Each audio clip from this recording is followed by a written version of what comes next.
তবে একে আমার সাংবাদিক মনে হয়, একে মনে হয় এই বেটা ঢাকার গুলিস্তানে জাইঙ্গা বিক্রি করলে বেশি বানাবে পাবনার ভাই। আমাদের দেশের এখন যিনি প্রধান উপদেষ্টা আছেন তার নাম হলো ডক্টর ইউনুস সাহেব। নাম কি?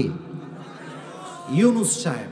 ওনাকে আমরা পছন্দ করি, আমি চাই উনি সফল হোক, উনি দেশটা চালাক যতক্ষণ পর্যন্ত নির্বাচন না আসে। তবে ইউনুস সাহেব অনেক ভদ্র, তার পোশাক আশাক মার্জিত, ভদ্র, সুশিক্ষিত। এটা দেখে ভারতরা ভাবছে আমাদের দেশটাকে তারা দখল করবে। বেটা, পানির স্রোত যতই ঠান্ডা হোক, একবার যখন পানির গর্জন আর তর্জন শুরু হয়ে যায়, পানির উত্তাল ঢেউ পাহাড়কে ভেঙে চূর্ণ বিচূর্ণ করে দেয়। একটা আছে দেখবা, বাংলাদেশ আর থাকবে না, না থাকবে না।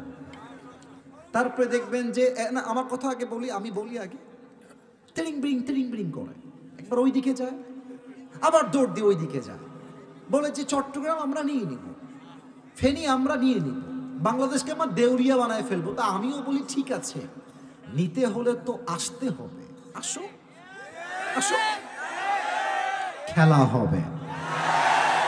এই সমস্ত কুলাঙ্গার সাংবাদিকদেরকে পিটিয়ে সাইজ করতে পাবনার যুবকদের 2 মিনিটে বেশি লাগবে না যুবক ভাই।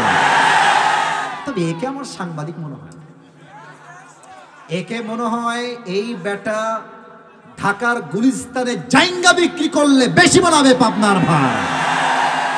বেটা, এত সহজ না বাংলার মানুষের এই দেশকে দখল করা।